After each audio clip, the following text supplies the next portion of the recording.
Budget 2026 middle class को सरकार देगी तोहफा। भारत में टैक्स चुकाने वाला आम आदमी हमेशा बजट से राहत की उम्मीद लगाता है। पिछले कुछ सालों में सरकार ने टैक्स सिस्टम में बड़े बदलाव किए हैं।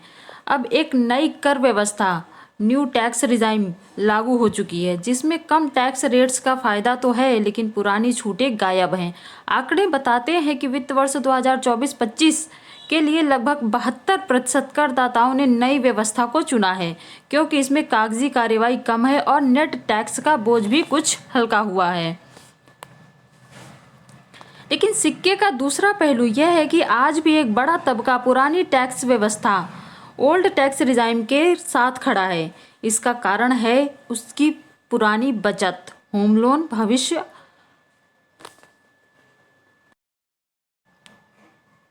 लेकिन सिक्के का दूसरा पहलू यह है कि आज भी एक बड़ा तबका पुरानी टैक्स व्यवस्था ओल्ड टैक्स रिजाइम के साथ खड़ा है।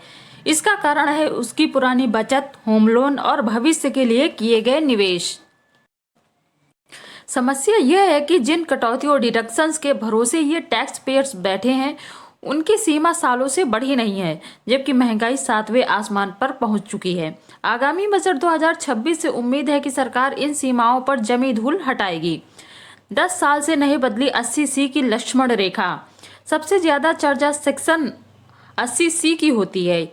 यह वह सेक्शन है जिसके तहत PPF, ELSS, बच्चों की ट्यूशन फीस और होम लोन के मूलधन पर टैक्स छूट मिलती है। हैरानी की बात यह है कि इसकी 1.5 लाख रुपए की सीमा 2014 से नहीं बदली है।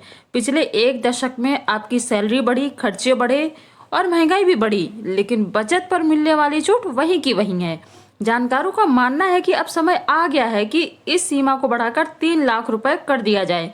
इससे न केवल लोगों को महंगाई से लड़ने में मदद मिलेगी, बल्कि देश में बचत और निवेश की आदत को भी बढ़ावा मिलेगा। ब्याज का बढ़ता बोझ। अपना घर खरीदना हर भारतीय का सपना होता है, लेकिन आज के दौर में यह सपना महंगा साबित हो रहा है।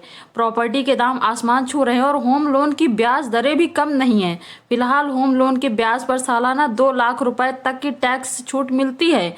बढ़ती EMI और ब्याज के बोझ को देखते हुए यह राहत अब ऊंट के मुंह में जीरे के समान लगती है। मांग उठ रही है कि इस सीमा को बढ़ाकर 3 लाख रुपए किया जाना चाहिए। इतना ही नहीं, अगर सरकार ये छूट नई टैक्स व्यवस्था में भी लागू कर दे तो घर खरीदारों के लिए किसी संजीवनी से कम नहीं होगा। हेल्थ इंश्योरेंस का पुराना दायरा। सेक्शन 80D के तहत हेल्थ इंश्योरेंस प्रीमियम पर मिलने वाली छूट आज के मेडिकल खर्चों के हिसाब से नाकाफी है। अभी खुद और परिवार के लिए यह सीमा 25,000 रुपये और बुजुर्ग माता पिता के लिए 50,000 रुपये है। अस्पतालों के बिल और दवाइयों का खर्च जिस रफ्तार से बढ़ा है, उसे देखते हुए यह लिमिट बहुत कम है।